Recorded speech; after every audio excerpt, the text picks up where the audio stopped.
Thank you, Representative Hinson. I now invite Senator Charlie McClintock for his remarks.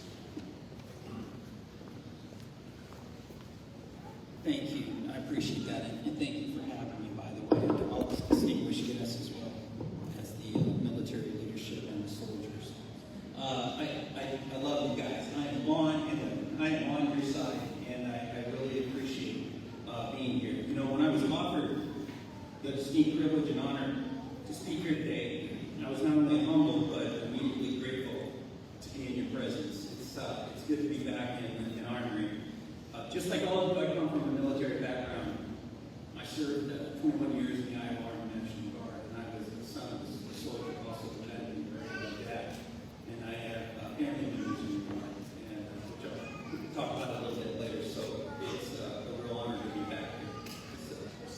Each of you set yourself apart from the vast majority of others when you chose to join the military. Your brave hearts and selfless service to your country make you part of a defensive posture that keeps us all safe. A guard band that surrounds and defends the United States. I say defend because those words are not only part of your oath, they are a foundation that gives purpose to the armed forces. A sign over one of our military bases literally reads, "Peace is our profession." Our ultimate goal is world peace, and the U.S. desires it so much that we've gone to war for it to get it. Your mission today is a continuation of maintaining that peace. As soldiers, we're continually reminded, mission first, safety always. And if you must go, I'm glad to see that you're going as a cohesive team. You look out for one another, you'll take care of one another. So many times when I talk to soldiers, they say the same thing. It's about the man or the woman next to them. And I'm sure you feel the same way. That strength will bring you home together safely. The Iowa National Guard's been recognized as one of the most proficient and skilled members of the Army. The General alluded to that earlier. It's the truth. Our regular Army components look forward to seeing our units rotate in to augment their forces. That recognition all of you have earned. That recognition all of you should be proud of. After all, the Iowa Guard doesn't follow the standards. We set the standards.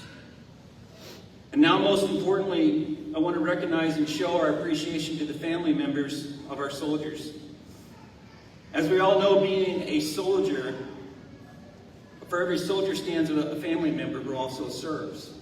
Just as you miss birthdays and births and anniversaries, so do the family members.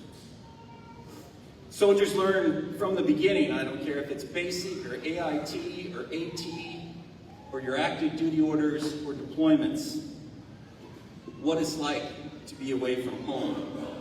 If you've ever, I'm going to show my age here, but if you ever seen the movie Biloxi Blues, when Sergeant Toomey's picking on Jerome, he says, there must be something you like about the Army. And he says, my mail. And that was meant to be kind of humorous in the movie, but it's the truth, and we learned that early on. So our family support groups, our neighbors, our military, and the leadership has done an excellent job in the past of supporting our soldiers and their families.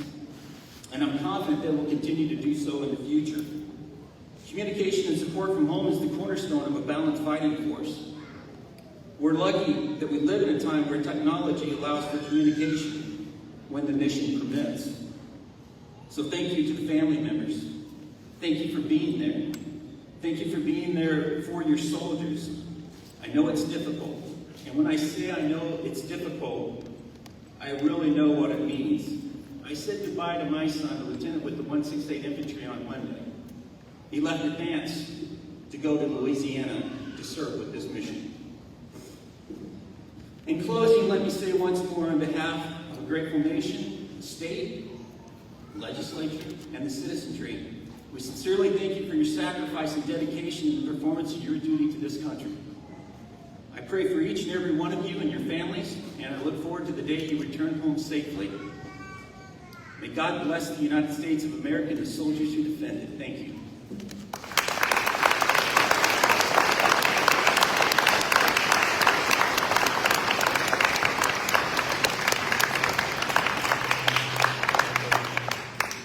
Thank you, Senator McClintock.